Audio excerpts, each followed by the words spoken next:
আজ একটা গোদরেজের 1 ton AC install করতে এসেছি। চলুন এই এসিটা ইনস্টল করে দেখাবো। এটা 3 স্টার মডেল আছে। তো প্রথমেই প্লেটটাকে লাগিয়ে নেব। প্লেটটা লাগিয়ে নিয়ে ব্যাক টু ব্যাকই হোল্ড করে নিচ্ছি করবিটের সাহায্যে। করবিট দিয়ে হোল্ড করে নিচ্ছি, একদম ফিনিশিংয়ের সাথে হোল্ডটা হবে। তো হোল আমাদের মোটামুটি কমপ্লিট হয়ে গেছে। এবার দেখুন হোল আমাদের টোটাল কমপ্লিট হয়ে গেছে। এবার ইনডোরটাকে ফিটিংস করে নেবো, ফিটিংস করে নিয়ে আউটডোরটা ফিটিংস করব। চলুন ইনডোরটাকে লাগিয়ে নিয়ে ওদিকে যাই, আউটডোরে যাব। তো আউটডোরে চলে এসেছি।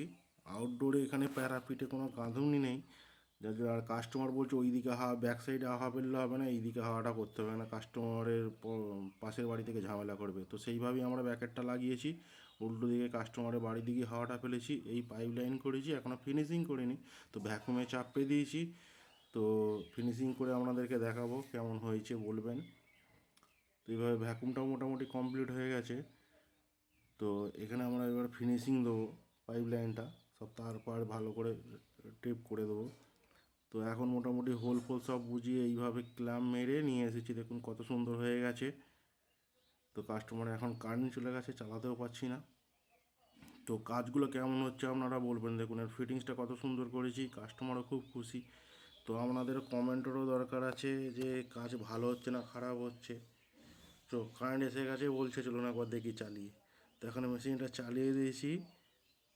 তো 5-10 মিনিট হচ্ছে, তো খুব ভালোই ঠান্ডা হচ্ছে। তো ভিডিওগুলো কেমন হচ্ছে বলবেন। থ্যাংক ইউ ভিডিওগুলো দেখার জন্য।